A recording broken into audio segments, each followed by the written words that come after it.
So this is the fifth talk out of 6. You're very welcome. And this evening we're going to look at the work of Jack Butler Yeats. Many of you will be familiar with the paintings of Jack Butler Yeats, but people by and large are less aware of his writings, his literature, his novels, his plays.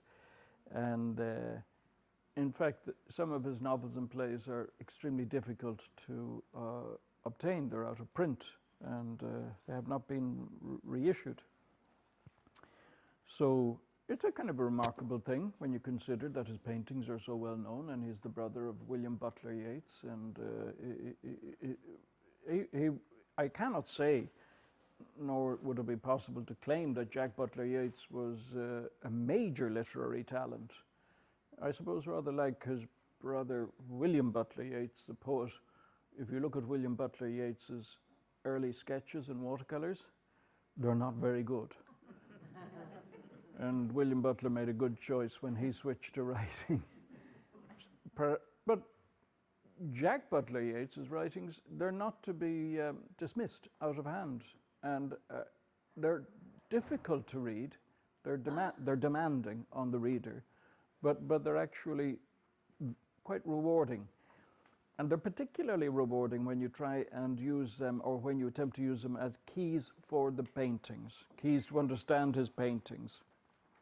Because as many people would testify, the interpretation of Jack Yeats's paintings presents all sorts of difficulties and problems, not least that so many of them are highly personal. And there's a seat just up at the front here. If there's 2 seats indeed, I think. Yeah, good to see you again. Yeah, 2 seats there. Sorry for disturbing. And by looking at the writings, we can gain an understanding of what Jack Yeats was doing with his paintings. So the Yeats family overall are quite extraordinary. John Butler Yeats was the father. He was supposed to be a barrister, but he gave it up in 1867.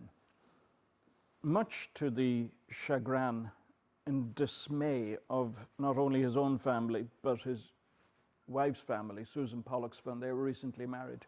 She had fondly expected to move from one comfortable bourgeois household, in a sense, into another. Her family were wealthy merchants in Sligo, the Pollocksfans. And when she married John Butler Yeats, he had just been apprenticed to Isaac Butts as a barrister, and he had studied at Trinity College, and all things were set for a comfortable middle-class career in the law in Dublin, which she looked forward to. She was not an adventurous person. Unfortunately, she'd married a secret bohemian. And in 1867, he exhibited signs of this bohemia by upping and offing to London, where he enrolled as an art student in Heatherley's Academy, later at the Slade, where he studied under Edward Poynton. And John Butler Yeats was an extraordinary character. In fact, an awful lot of the quality of the Yeats, his children, the Yeats family, came really from him. He was by turns charismatic, irascible, wayward, improvident, a dreamer. He would say, he would talk about art in terms of it being a mission, very much in line with the arts and crafts movement, or the symbolist movement, of which he was particularly fond. An American patron said, "Mr. Yeats, you should think less about the mission, perhaps, and more about the commission." Because he was singularly unsuccessful, even as a portrait painter.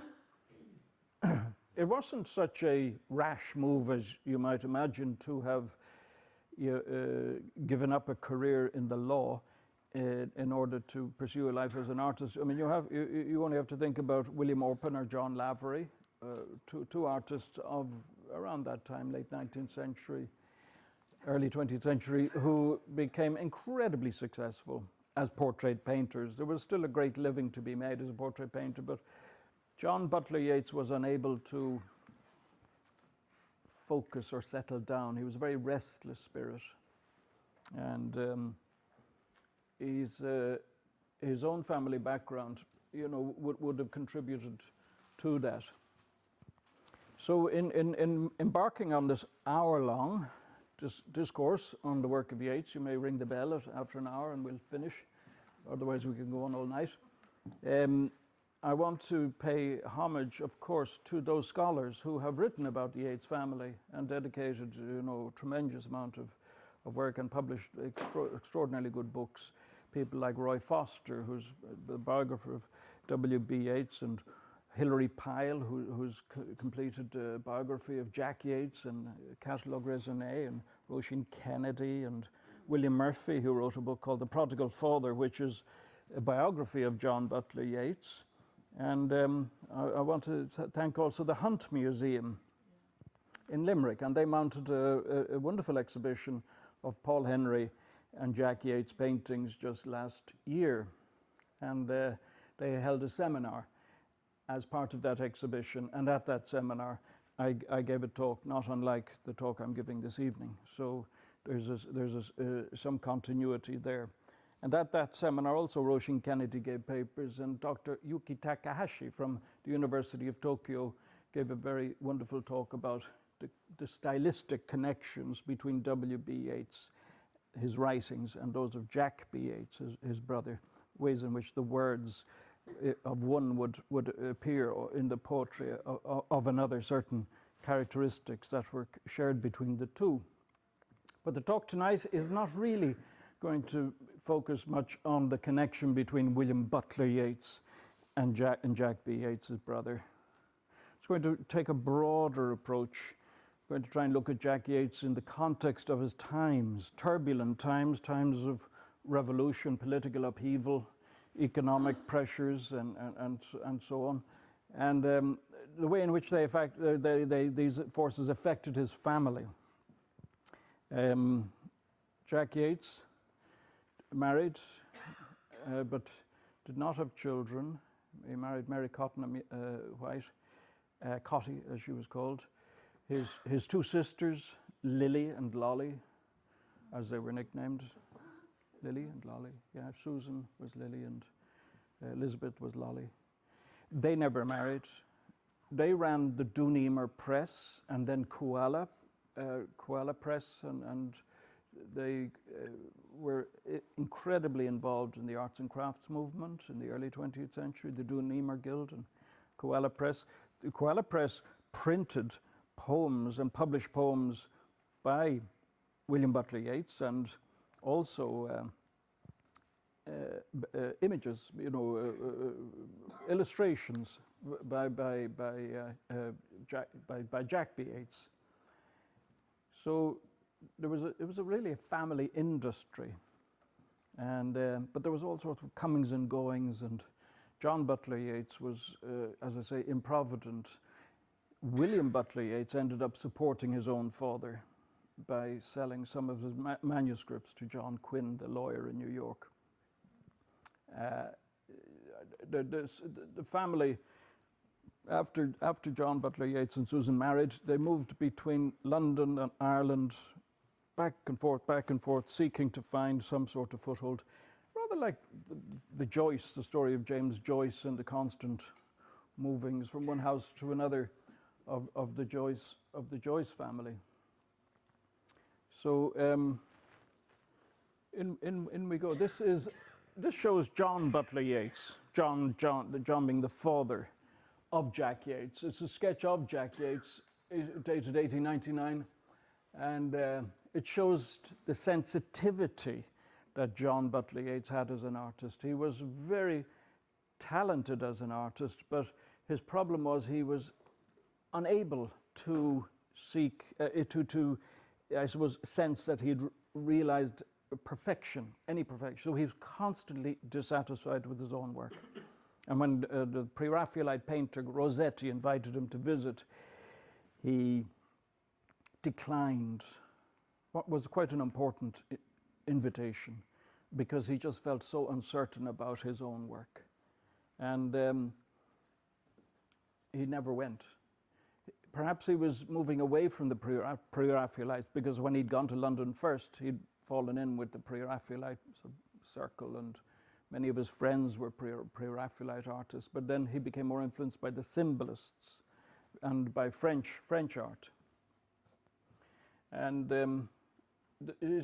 when he was in this sort of dreamlike state, almost, you know, searching for his course as an artist, how his children were fed is anybody's guess. There was really and truly sometimes no food on the table, and he would borrow money, and his Lily and Lolly would do work, and Jack Yeats, even as a teenager, was doing illustrations for magazines in order to make some money, simply so that the family could eat. Susan did not prosper in this environment, unsurprisingly, and she suffered ill health and depression. She liked Sligo, where she had grown up. She didn't like London. She wanted a quiet life. She didn't want the house full of bohemian friends constantly coming around. And because that's what life with John Butler Yeats was like. And they were very open and honest about it, but you know, the whole thing really got to her in the end. She sadly died in 1900, and after years of ill health, and the effects, I suppose, of trying to raise for 4 or 5. One of her children died, which was very sad, and but raising the others just took it out of her. So yet, in her way too, because she was a great storyteller and had inherited this from her Sligo childhood, she countered the influence of John Butler Yeats in terms of the children's upbringing, education. And so that's where you begin to get some of the key to understanding the work of the children, William Butler and Lily and Lolly and Jack Yeats. All of them devoted their lives to art and literature in their own way, and did so in a way which they felt was as authentic as they could. This is John Butler Yeats, and you can see he's looking quite contented. When this photograph was taken, he had been invited to go to New York and sponsored on that trip by the American lawyer John Quinn. He was supposed to go for 14 days or so because Lily was showing embroidery in Madison Square Garden, and he stayed for 14 years. He was buried in New York. He found a boarding house on 26th Street run by the Petipas sisters, which had a lovely little dining room on the terrace, and he could board there. It was a simple room, and he could paint. And I think he was so fed up with Ireland, and so fed up with his relatives, and so fed up with being criticised by the Pollexfans for never having been able to provide for his family, that it was a welcome relief for him to go to New York City and effectively vanish. His family were quite distressed when he didn't come home. And they said, "What will we do?" And one of them said, "Well, we'll send him a telegram saying that we're all dying or something." And then they agreed he probably wouldn't even come home under those circumstances. He really settled in. He had a wonderful time. And I suppose New York was a wonderful milieu. This photograph was taken by Alice Boughton, who was a member of the Steiglitz photo secession group. And in New York, he found himself not exactly lionized, but he was able to move with the avant-garde artistic circuits, and of course with his training in London and with his connections. Not least being the knowledge that by the time he was in New York, that William Butler Yeats was becoming well known as a poet, and so he had a standing there. And of course his patron John Quinn was one of the leading supporters of the Armory show in New York, and a great patron of the arts. That's where he is buried, Chesterton, in upstate New York.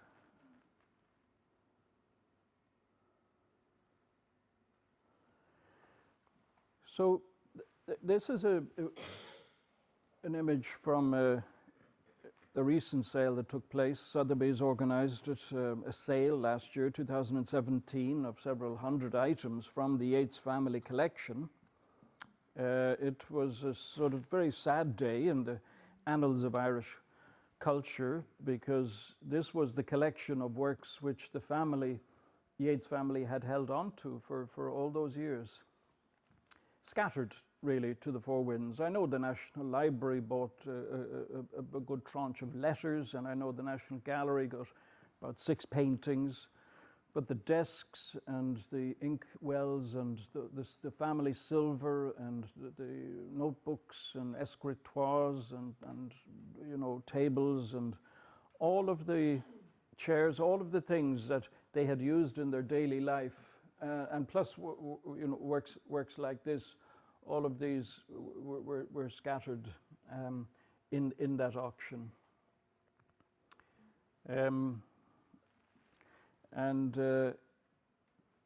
It's very sad. There's no proper Yates museum. We were just talking about this. You know, there's a Yates sort of Yates collection in the National Gallery. They did have a dedicated room to Yates, the Yates family. I'm not sure if it's been reinstated.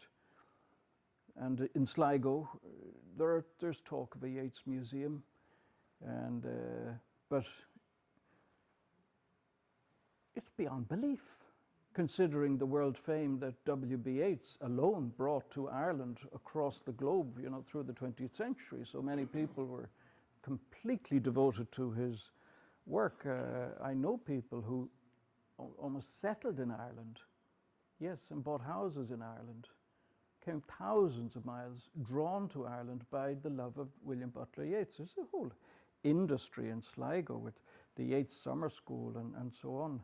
And the enduring quality of his work and the enduring, the sustained market interest, if you like, because this sale attracted international attention, and the desk went for 5 times its estimate and all that. And it was very, very sad, I thought, because this was a unique opportunity for the Irish state to have acquired at one fell swoop all of the material that you would need to make a wonderful museum devoted to the Yates family with all its complexities. Father and Susan Pollexfen and the Pollexfens, and also the Corbetts. The Corbetts, we'll come to the Corbetts. We'll dwell briefly upon this portrait of Rosa, who is the daughter of Isaac Butts, whom was the barrister with whom John B. Yeats had, as they say, devilled or been apprenticed to in his law degree years. Now, he fell in love with Rosa Butts, although he was married to Susan Pollexfen. This complicated matters somewhat.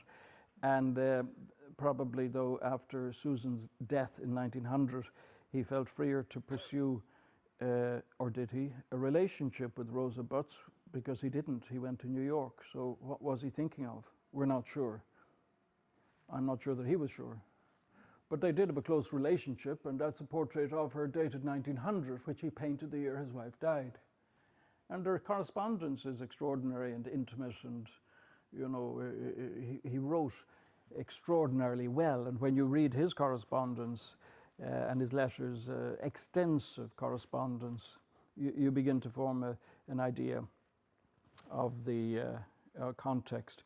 I don't think he and Rosa might have got on so well. As he himself admitted in the letter to her, he was a socialist and an anarchist who thought religion was bunk, whereas she was devout and believed in God and liked to go to church and all of that.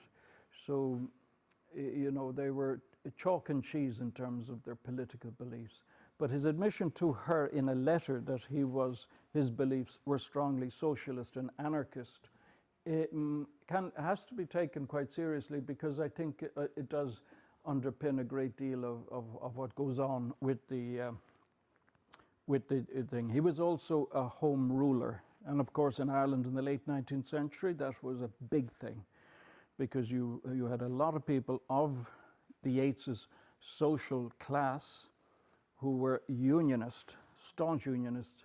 So for those who, if you like, jumped the fence and became home rulers, that was a big thing, and it divided families and you know, defined people's lives. So Rosa Butts was not a home ruler. But their correspondence is fascinating. The Corbetts. The Corbetts had clearly lots of pretensions. And this photograph of the Corbett family shows the generation before John and Susan. John's father, William, who was a minister of the Church of Ireland, had married into the Corbett family. And this is the Corbett family then with all of the siblings of John. Reenacting, it seems to me, Le Déjeuner sur l'herbe. And it's 1867 or so. This photograph is taken the year that John Butler Yeats decided not to pursue his career as a barrister. And Robert Corbett, who was a stockbroker and who lived in Sandymount in Dublin, you know, lived in grand enough style. But it was a facade. Because they were literally in the grip of what was convulsing the country at that time. The thing that affected George Moore, the novelist, who in Paris in those years had to suddenly sell up his apartment in Paris and go back to Ireland to try and salvage what he could of his Irish estates.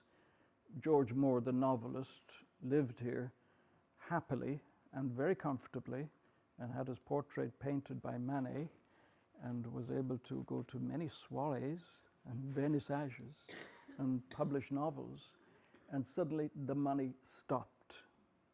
The money simply stopped. The tenants in Ireland stopped paying their rent. And that was the land war. And that defined what was happening in Ireland. And Robert Corbett, who worked for the Encumbered Estates Office and who should have been making money, wasn't. 2 years after this photograph was taken, he went bankrupt and committed suicide by jumping off the steamer to Holyhead.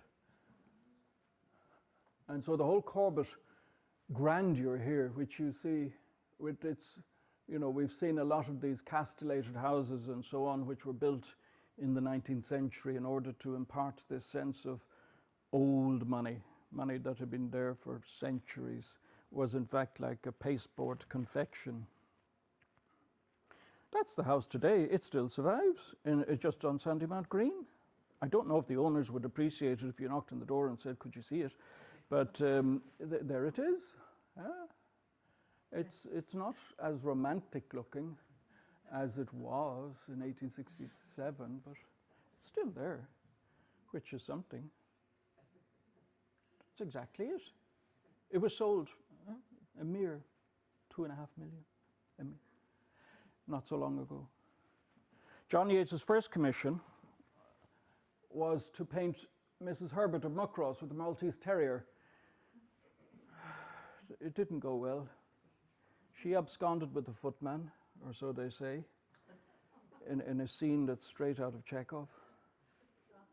Her husband refused to take the painting, and it ended up in his friend Edward Dowden's rooms in Trinity College, where it hung for years until Edward Dowden died, and then the Dowden's family gave it back to the Yates family, and so it was, you know.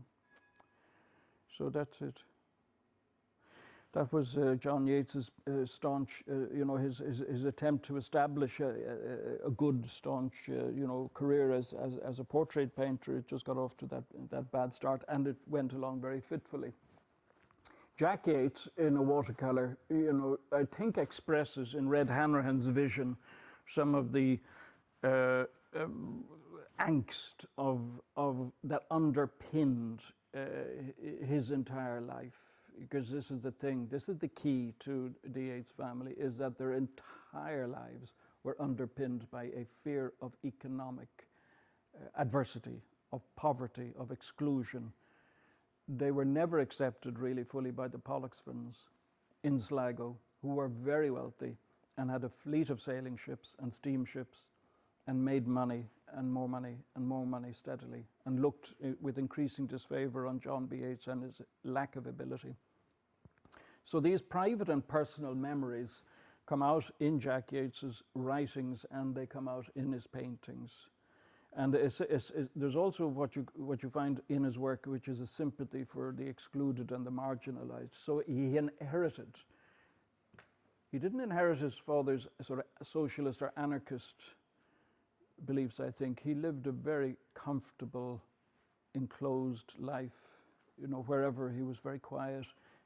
His paintings are routinely given political credentials, as it were, and some of them are of political events. But throughout his life, I think that he had a very specific approach to not mixing politics and life. He'd seen what had happened to too many families, I guess. So in 1947, he's interviewed by Eamon Andrews for RTE. And this is what he says. And there it is. I transcribed it. I thought it was very succinct. So there's only one art, and that is living. Fair enough. Painting is an occupation within that art, and that occupation is the freest of all the occupations of living. No alphabet, no grammar, no rules whatever. Think of Maini Jellett and Evie Hone, you know, coming to Paris to study under Albert Glazes, going back and, you know, having the rules of cubism manifested. Many hopeful sportsmen have tried to invent rules, and they've always failed. They forget that painting is tactics and not strategy. It is carried out in the face of the enemy. And that's a most extraordinary statement, really, when you think of it. The painting he's talking as if he's a military strategist. Painting is tactics and not strategy. So I think this is an important statement, because I think that it actually sweeps aside the distinctions that so many people have made between Jack Yeats's writings and his paintings. And what my view is that I think is that they're so close that they're almost indistinguishable, and that he uses words in the same way he uses a paint. He actually applies words to the page in the same sensibility as he applies pigment, oil paint on a brush to a canvas or watercolor. And his strategy, his long-term goal, was to not repeat his father's mistakes. So he sold his paintings very carefully. He sold them through Victor Waddington in the 1930s and 40s, and he only sold 2 or 3 a year. There was always more demand than there was supply. He was extremely careful in that way. He never sold his paintings cheap, and they've never been sold cheap ever since. A good Yeats now will go for more than $1 million, but they were expensive in those days. But as we talked about before, during the Second World War, particularly when luxury items such as cars weren't available, people who had money bought Yeats. And this was the Ireland that he was in. This is that's a drawing by him of the Orange Men marching. And of course, with Home Rule, you had the whole thing of Ulster and the Unionists in Ulster, and the volunteers, and arms being landed for the Unionists, and arms being landed for the volunteers at Howth, and so on. And you have a country depicted, in a sense, here in a metaphorical way, I think, by Yeats, you know, one in which demonic and demons lurked behind well-ordered facades. There was a sense in which the country could descend into chaos. And of course, they witnessed Russia descending into relative chaos with the Russian Revolution and those events, and the First World War and the chaos of that. So there was no shortage of chaos in the world.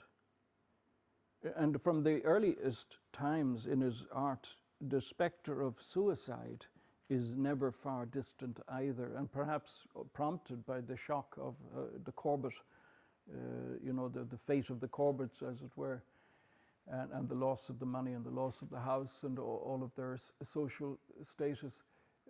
So this is an early work. You know, he's still in his teens when he does this. But this, you'll see this again and again throughout his life.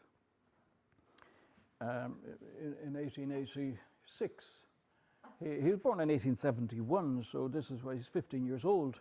And as a schoolboy, he's doing this sketch. It shows an Irish Parliament, and no doubt it reflects his family's broadly unionist belief that the self-government for Ireland would be thus. And in fact, of course, as it turned out, it wasn't. And those people who had fondly predicted the implosion of the new Irish Free State were quite surprised when it proved to be resilient and democratic and accountable, and had its institutions and had its ups and downs, but broadly speaking survived through decades in which other countries in Europe went badly awry. So Jack Yeats, and this is just a couple of years later, he's not going to follow his father's dilatory, dreamy footsteps. Practical man, Jack. He's going to do illustrations for magazines, and this is called The Winner, and he is going to be a winner himself. And so he embarks upon a career where he not only does he write, he paints, he's drawing, he's illustrating, and he's putting food on the table, and he's making money. He's a very resourceful guy. In 1894, he and Mary Cottenham White are married. They settle in Devon for a few years. They nicknamed their house the Snail's Castle because it was infested with snails when they moved into it. Charming. And it was beside the Gara River, and that will feature, well, in a while. This just gives a glimpse through his eyes, this is from 1903, Jack Yeats's eyes, of the merchandise that the Pollux funds prospered on, the import, the export, the sugar, the flour, all of these commodities that underpinned his family fortunes are there. That might indeed be William Pollock's fund. And underpinning so much of Jack Yeats's work is this exchange, this social change, this commercial change. But there's also deeply rooted in his character a love of theatre. And yes, grand theatre. He did have his plays put on the Abbey Theatre, but what he loved from his early days were these toy theatres, model theatres. Nowadays, you don't see them. They're curiosities. There are one or two places in London you can still buy these little model theatres. They're just yay high, made of cardboard. And they were very popular, though. So what looks today to be a curious, almost childish eccentricity, at that time was a very commercial thing. This was, these were of the moment, and they were very popular, and they sold very well. So he produced himself and wrote plays for these miniature theatres, little cardboard cutout figures that were moved around. And, this was something that went back in London, a century. If a successful play was put on in the West End, there was a race to make a toy theatre of it. And people would race to buy the toy theatre and then set it up and then reenact the play that was at the same time being performed on the big stage. And this was a way in which culture, if you like, was disseminated or communicated outwards. And there's still in Bloomsbury, in London, Pollock's little museum of toy theatres, and you can still buy them. And they still sell the patterns of 1900. I don't think, to be fair, with the advance of television and radio, that there's been much technical advance in the toy theatre since then, but no doubt there might be some who would cherish this. And, it's integral to the whole cultural life of London in the late 19th century. And it also underpins Great Britain's sense of itself, because a lot of these plays, a lot of these things were patriotic, jingoistic, or else conformed to ideas of empire and notions of otherness that today would hardly pass the slightest scrutiny. But they were popular. In 1884, Robert Louis Stevenson wrote an article for the Magazine of Art on toy theatres, a penny plain and twopence coloured.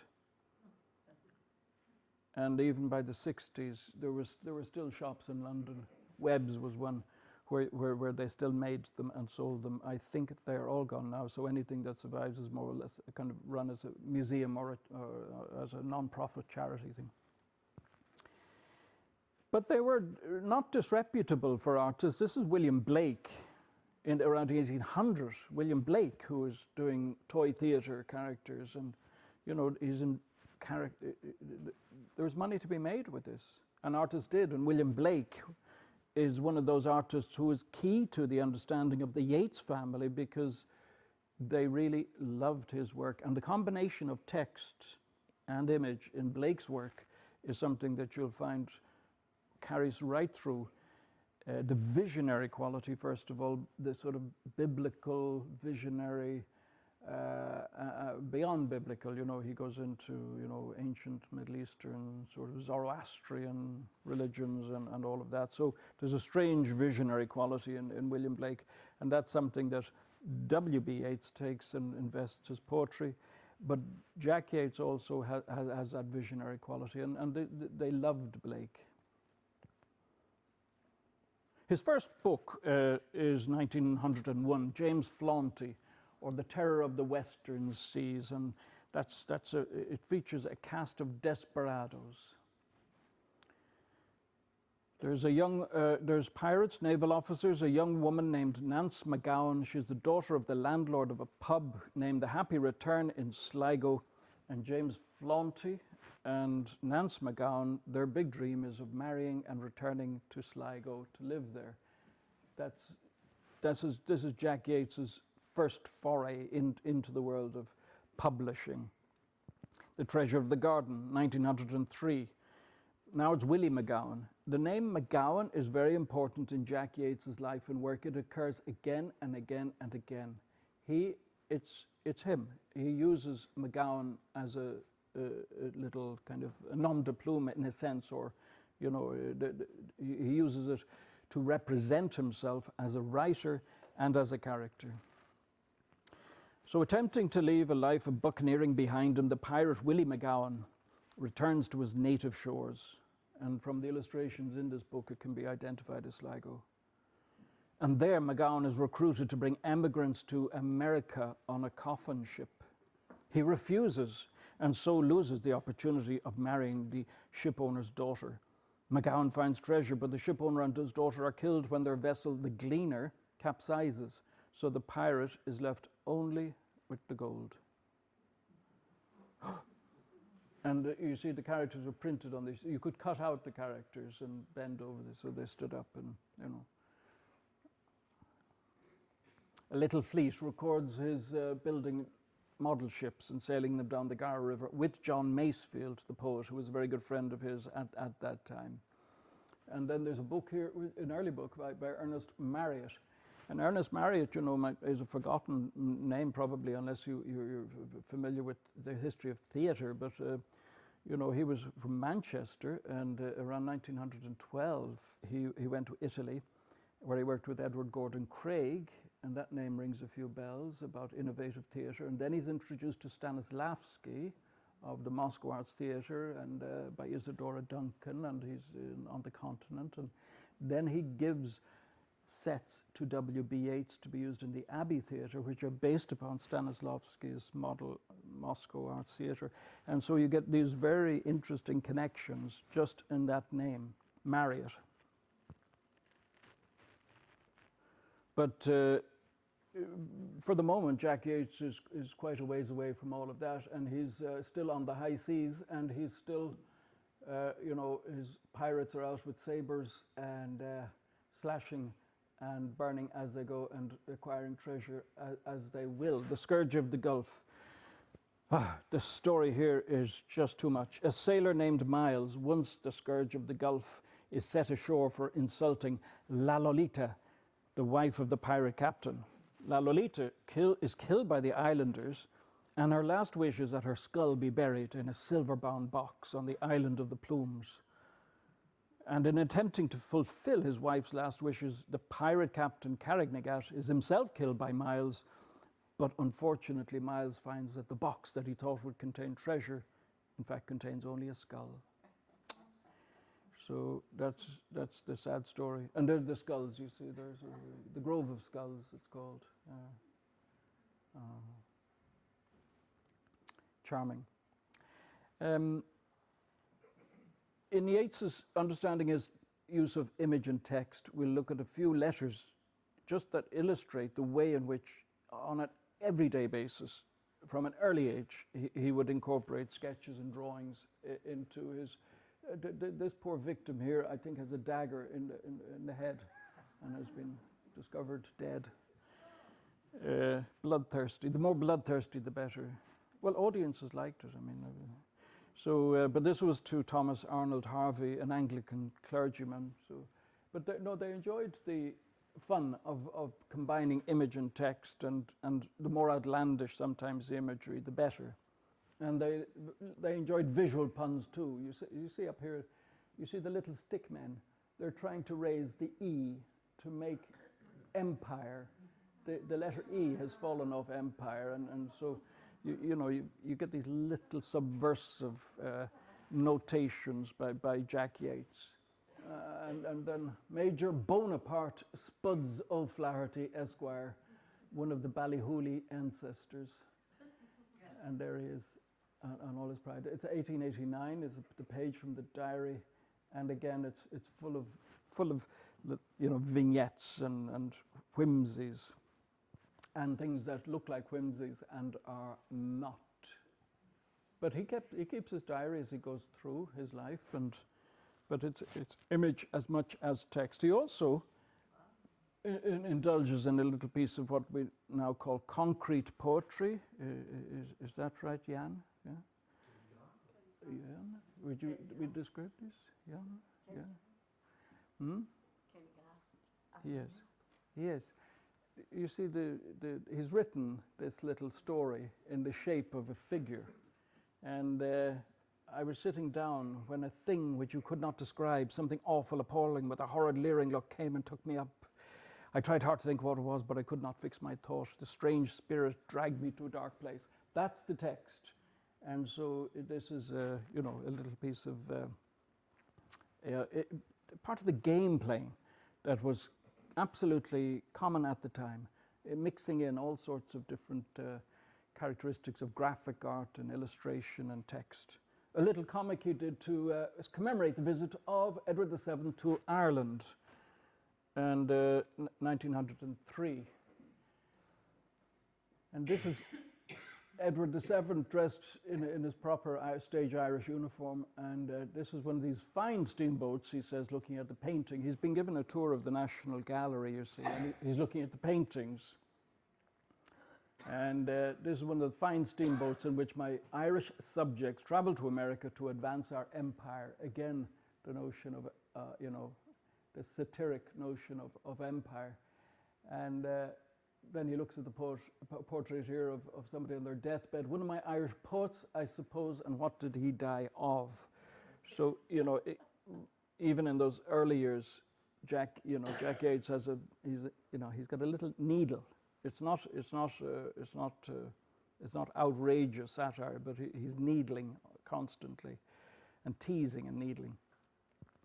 1903, he produced illustrations for a broadsheet, and these were published by Elkins Matthews, who also published the Pirate and the Toy Theatre books, and it didn't really go very well, but he was to return to it in later years. There is one. He wrote poetry, sometimes using his pseudonym, McGowan, but also illustrating. And these are an attempt to reprise the 18th century, the 17th, 18th century tradition of broadsheets which were sold with ballads on them and which people collect. Now, his friend John Masefield is very important in Jack Yeats's life. The poet, he was Poet Laureate of Great Britain for many years, and they were good buddies in the late 1890s. And John Masefield was as avid a lover of tales of piracy in the high seas. In fact, he made his career on that. Masefield went to sea, first of all, in this clipper ship, but he suffered from ill health, so his sailing life wasn't for him. And so he became a writer. And these are that's just one of his poems about the sea, but there was a time when this poem was, I think, on every second school curriculum. Now, I don't think you'll find Masefield on any school curriculum, because books that include the word Dago don't go far nowadays. And the tales of empire that he, happily could tell are nowadays deeply unfashionable. Although he was Poet Laureate of Great Britain up to 1967, but he was greatly loved in his day for people who were not so critical, I guess, of attitudes of the time. And but today, not often mentioned. He wrote a book, Recollections of W.B. Yeats, in 1940. He had been a great friend of the Yeats family, and his book is a description, or includes a description of W.B. Yeats's home in London at the time. And Masefield describes the Blake engravings and a drawing of a woman with a rose between her lips that was in the drawing room of Yeats's apartment. And if you go to that Woburn place today, you won't recognize it. It's entirely modern. And Masefield remembers this painting by Jack Yeats being in that apartment. It's called Memory Harbour.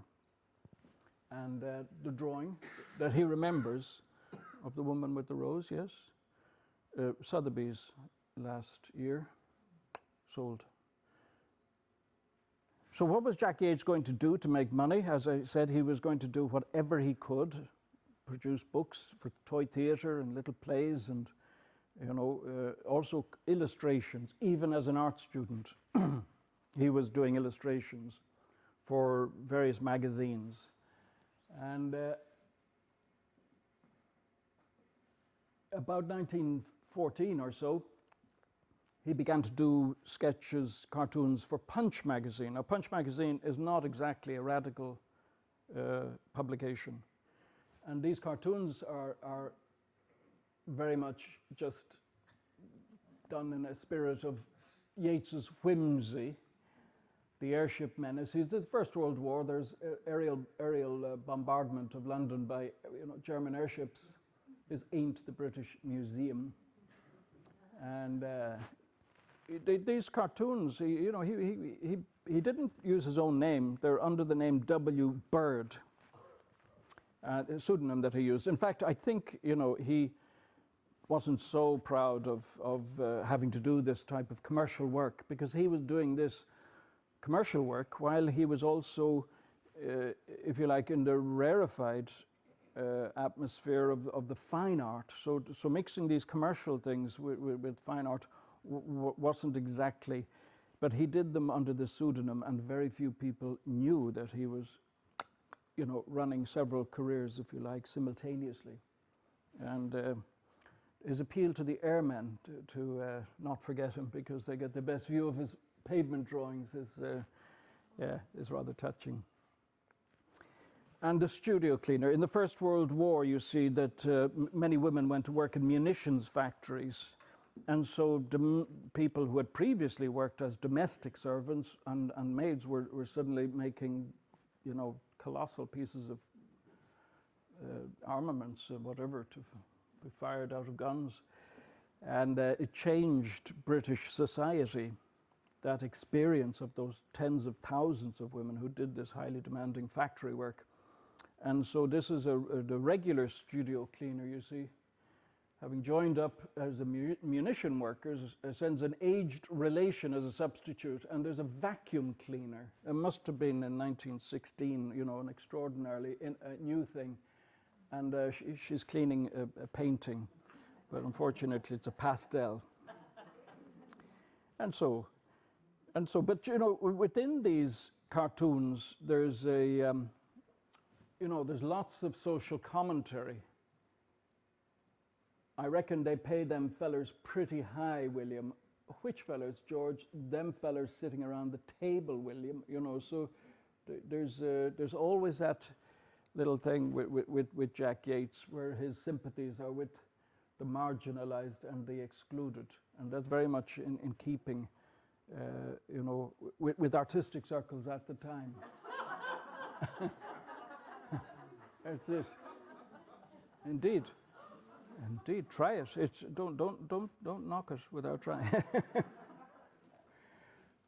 And what do you think you are, an electric fan? You know, so what have you got? You have in these cartoons, which are for Punch magazine, you find Jack Yeats constantly poking fun at the modern world. He knows exactly about all the modern technology, telephones, radio, all that. But in terms of women's votes, in terms of new technology, in terms of whatever, he's always kind of poking fun and you know, gently undercutting, you know, lots of new ideas, labor unrest, fashions, all of these, he felt were fair fodder for his pen, which is interesting because this, you know, is again something that, although he kept those lives separate, they're integrated into his overall thinking. He's not such a modernist as people, I think, have often held. And yet he, in a strange way too, he's acutely aware of the modern era and of new technology and of what's happening around the world. This is quite important in Ireland because, say, Daniel Corkery writes an essay on John Millington Synge and the modern, or the Irish Celtic revival. And he basically wants to exclude anything English from Irish Celtic revival. So it's Irish language and it's Irish Celtic mythologies and motifs and whatever. And anything from England is really to be, you know, rejected. Jack Yeats, who is, I think, by a long chalk, Ireland's most famous artist of the 20th century, rejected that notion and includes throughout his life and career an enormous range of references which clearly show an awareness of and consciousness of what was happening. 1912, life in the west of Ireland. Two men outside the Imperial Hotel.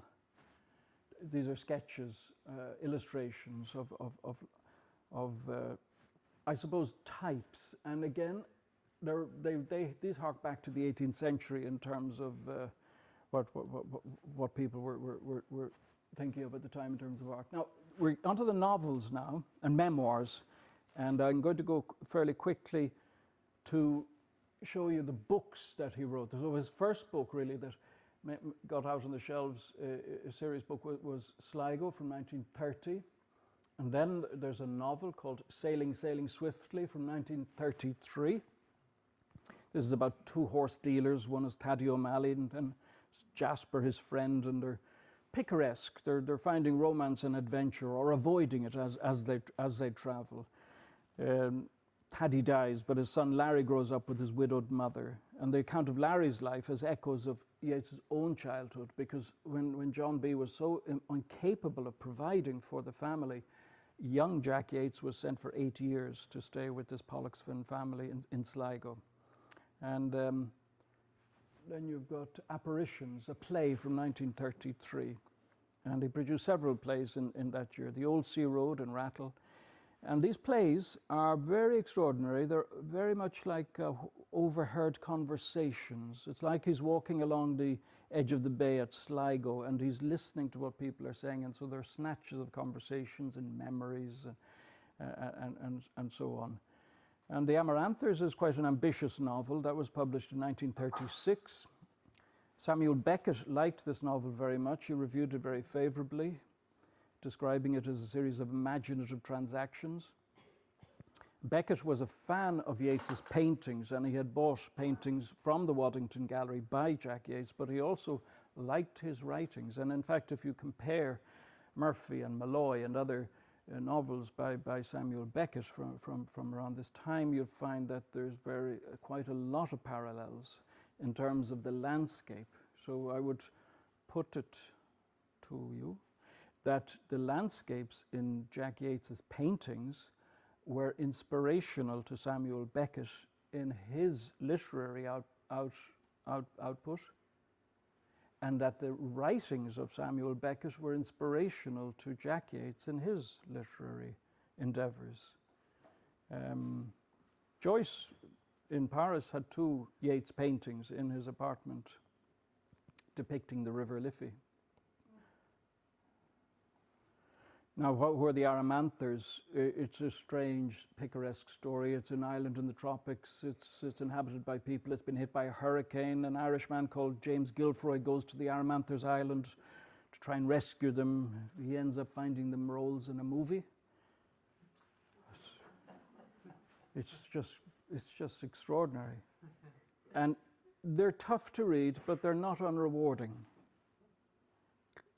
And I think in his paintings, to me, Clearwater, 1936, although the common picture of Jack Yeats is that, he started out as an illustrator.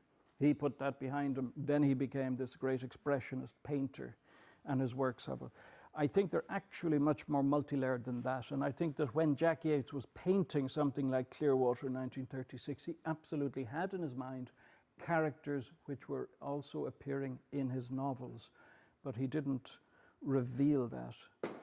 It was his own. It was his own thing, and he creates a kind of mental map through his paintings and through his writings of these free spirits that roam the world, and to travel through sea, through land. You know, these charts, these sea charts, in a sense. He's in Tirnanog from 1936, where somebody's here reading a book.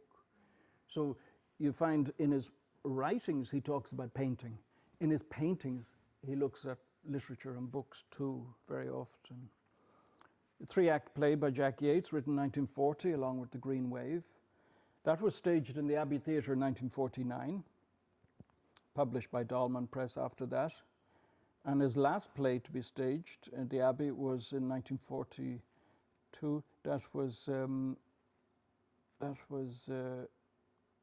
No, it wasn't in 42. But anyway, this was his last play, and it's called Nous, and it's Koala Press, published by Koala Press. And I think it was the only play of his to be presented on the main stage of the Abbey Theatre. The others were often presented by the Abbey Experimental Company.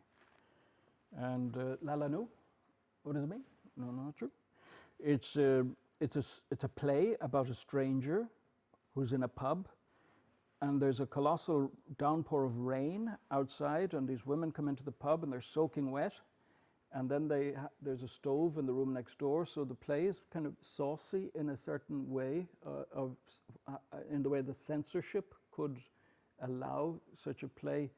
So the images in the play are of the women stripping in the adjoining room and drying their clothes and all of that. But the main stage, what the audience sees is just a stranger in the public and in the conversation going on. So there's ways in which Yeats was playing with all these ideas, which of course are so important in art too, when you think of Duchamp or you think of Picasso's Demoiselle d'Avignon and that whole kind of tradition of the nude in art, and he kind of underscores it.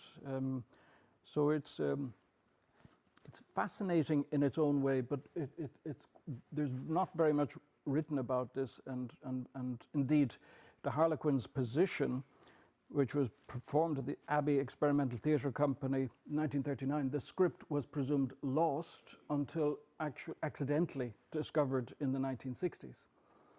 And the play, the Harlequin's position is a whole discourse relating to Ireland's neutrality during the Second World War, based in Sligo and in conversations.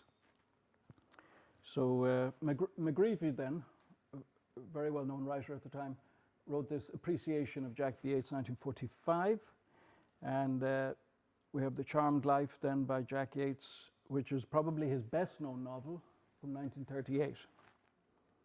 And in The Charmed Life, no chapters, just words on the page, occasionally divided into paragraphs, and the words are just like will-o'-the-wisps. They appear, they disappear, they form images, they shimmer, then they disappear. So, you know, you're sort of constantly reading these books, trying to, what is he saying? And he's actually putting veils between you and what he is saying. and in a very deliberate way. It's very enigmatic. His writings are very enigmatic and shadowy. And as I say, they're rather as if he's got snatches of conversation. Of course, you can see why Beckett would like it, because it's deconstructing language, and he's looking at all sorts of things. So, and anecdotes and memories. There's constant memories. So, like in his paintings, when he's constantly harking back to his childhood in Sligo, which were happy days in his life. In his novels, he's got these little echoes of his childhood and incidents. But there's also the tragic thing. There's also this notion of suicide. So in The Charmed Life, there's a chap who loses his champion horse. So he tries to hang himself with a hay rope, and the narrator rushes in to save him. But as he reaches to save this potential suicide, he vanishes in just a flash of dust. So there's this preoccupation with death and with violence that lurks behind these paintings, and they're very similar to his paintings in that way.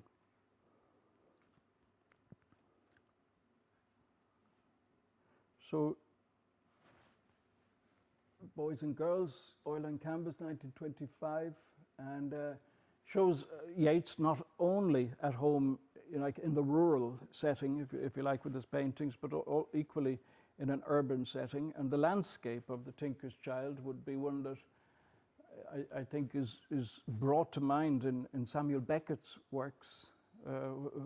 Strange, nightmarish vistas with perhaps just one tree, and people vaguely outlined in the distance. Jack Yeats is sometimes put forward as an artist who creates homely images, reassuring images. And I think his imagery is far from that.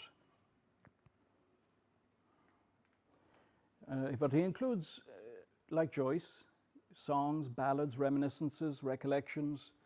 And that's what Samuel Beckett said of Yeats, that he was with the great of our time because he brings light as only the great dare bring light to the issueless predicament of existence, reduces the dark where there might have been, mathematically at least, a door. And that's Beckett. So they were mutually admiring of each other. Well is published in 1942. Continues the same sort of echoes the same feeling. It's kind of set in Sligo, but there's a town, there's a mayor, there's citizens. The circus comes to town. There was all these various events and adventures that were taking place, and the town has two theatres in it. One is round, the other square. So it's almost like in these novels he's recreating his own childhood. The narrator jumps into the river to save a drowning child, nearly drowns himself. Jack Yeats had a favourite story. It was about the pilot at the Ross's Point, and a man falls into the river accidentally, and he's being swept out to sea. And he shouts to the pilot, "Help me, help me." And the pilot says, "Don't worry, we'll pick you up in the morning." And this was sort of Yeats's, humor. And many of his paintings show swimming, and deal with the river, and deal with the water, and people beside the river. And To You Also, 1944. That's his last novel is The Careless Flower. That's published in installments in Dublin Magazine, and then its entirety in 1947. And these are the atmosphere created in his novels, I think, is illustrated in his painting. So I don't think that as an artist, Yeats ever lost his skill as illustration. He simply put aside the pen, took a brush, and painted in a style that his expressionist, his friend was Oskar Kokoschka, the expressionist painter, and he was, absolutely aware of, the sort of 20th century art movements and the way in which it was possible to paint. But I think he had very concrete images in his mind, and his images speak about isolation and loneliness and life in an Irish rural town. as eloquently as his novels do at the same time. So I'm going to just very quickly rattle through some images now to show you some themes. And one is of the theatre and of song. The ballad singer is very important in his work, and the seller of ballads and the singer of ballads, and that occurs again and again. And the children of travelers' children living in a tent, and people just out on the roadside singing. So this notion of song and ballads is a constant refrain in his work. And this was Johnny Patterson. But like so many works, this is underpinned by tragedy. Johnny Patterson, a famous entertainer in late 19th century Ireland, had toured America, was well known, came to Ireland. He's in Tralee. He sings a song that causes offense to people in the audience. It's essentially a song about, you know, British and Irish getting on well together. A riot breaks out in the theatre. He's hit by an iron bar and he's killed. So this painting by Jack Yeats, done 30 years after that event, shows the audience, you see, black silhouettes scrambling and broiling. So there, what seems to be, at first instance, you know, a circus scene of a clown or something, you know, suddenly becomes this image that's underpinned by tragedy. And there was the said Johnny Patterson, a tragic end. It wasn't intentional. It was just in the melee, I believe. Fortune and her wheel, the racetrack and gambling and fortune telling. They're all part of his life and work. And in his paintings and in his cartoons, you see you know, he'll have punch cartoons showing racetrack scenes full of just whimsy and the usual, and he'd be doing paintings at the same time. Oh, look, the woman says, I think it's an artist at work because of the easel. Of course, it's a bookie. And what we finish up with now are these images that again occur again and again in his paintings. And these are these single male figures with mustaches or beards, dark eyes, large hats. And, you know, I must say now, to me, they look exotic. They don't look like Irish country people of that time. And you might say piratical, but they're very intense. They appear again and again in his work. They look out at the observer very directly. There's action always taking place behind. You could say they're sort of desperados from some movie, but again and again, there they are. Strange outsiders. What's going on? What are they trying to say? What are they supposed to represent? They appear in houses. The stranger in the play that we were talking about, nous, this is the stranger. You know, this dark figure with the large hat who's traveled the world, who can discuss Valparaiso, who can discuss anything, you know, but who's in this pub in Sligo or in this house. Look at them there. What are they talking about? These dark thoughts. This is a painter, I think, a consciousness in Yeats's mind of ever-present danger, of ever-present forces of chaos and potential anarchy that might sweep across a country or upset a political thing. And I think that it's so frequent, the degree to which these images of this almost the same person reappear, that I'm just going to take a leap here, because we are in Paris, to Georges Cauchat, the famous anarchist, who all of you will remember with devotion as the person who enabled so many tenants in Paris to evade their landlords. Georges Cauchat. His exploits were legendary. The New York Times ran an entire page on him in 1912.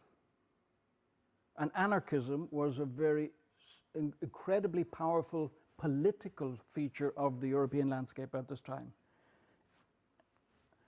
And it had consequences. In Russia, the anarchist group called Narodnaya Volya had assassinated Tsar Alexander II.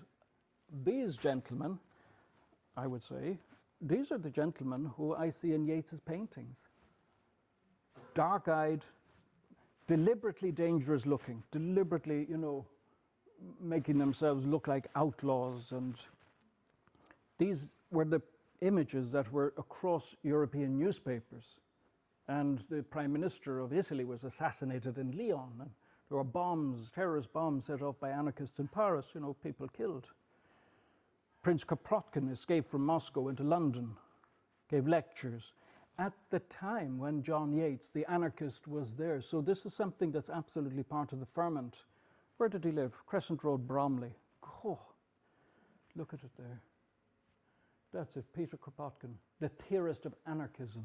And of course, London, where Yeats had his art education, where Karl Marx was working in the British Library, writing Das Kapital and all that. London was that great haven for refugees from Central Europe, from Russia, from all over, who indeed caused some trouble, but not so much. The Sydney Street siege. Yeats had left London by this time, but that was probably the culmination. Who is that? Winston Churchill himself came down from the Houses of Parliament to witness a siege where the anarchists were surrounded and incinerated in an inferno. They refused to let the fire brigade put out the flames. Among the dead were Peter the Painter, a notorious anarchist. So this is something that I think has been underestimated in the visual art and also in the writings of Jack B. Yeats, was that experience channeled probably through his father, through those years in Bedford Park in London when he's out working as an illustrator, when he's around Fleet Street, when he's absolutely catching up on all the news, what's happening. And so this is, it kind of gives his political painters, such as his famous one, Communicating with Prisoners, circa 1924, you know, and it's an Irish painting of an Irish scene with women involved in the nationalist movement, Republican movement, who've been imprisoned by the Free State, and their friends are outside. And again, like in so many paintings by Yeats, you see they're shouting to one another. But it's, of course, the painting is silent on that matter. And Yeats codes his references because he's in a country, Ireland, that has suddenly become very conservative. Censorship Act is introduced. Suddenly all of the freedoms that women had enjoyed during the period of the War of Independence are gradually shut down. You know, all those rules about women working in the civil service and they had to leave if they got married, You know, it's like something from medieval times. And Yeats has made his home in this country. So what I'm kind of driving towards is a thesis where all this sort of idealism that he had, all of this love of the marginalized and sympathy with the oppressed, he had to bottle it up and live and work in a kind of potentially hostile environment, but in a country that in fact was often at the point of political dissolution. And that's the world he lived in. This was the world that Yeats, Jack B. Yeats, lived in. And this is how he expressed it.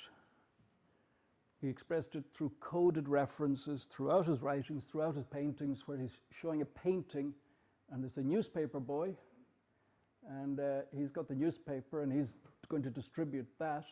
And then at the bar, you see there's two gentlemen there, and they're engaged in some kind of conspiratorial discussion. That's called Dublin Newsboys 1924. And so this is Yeats, you know, creating scenarios, narratives, and enabling him to send out little messages, because he really deliberately said, I will not allow people to come to my studio and watch me painting. And James White told me once that Jack Yeats pinned a rose to the top of his easel so that everything he would paint was sub rosa. Secret. And that was his deliberate policy. That was his tactic. And tactic, yeah, and strategy. And who was the enemy is a good question that he was painting against as a tactic. I guess in summation, it wasn't any particular group. It was sort of Philistinism. It was the commercial Philistinism that he felt had, you know, robbed the so many dreams of the Irish Celtic revival idealistic dreams of George Russell and others, you know, had been reduced down to money grubbing and you know, self-aggrandizing enterprises. But that was possibly his view.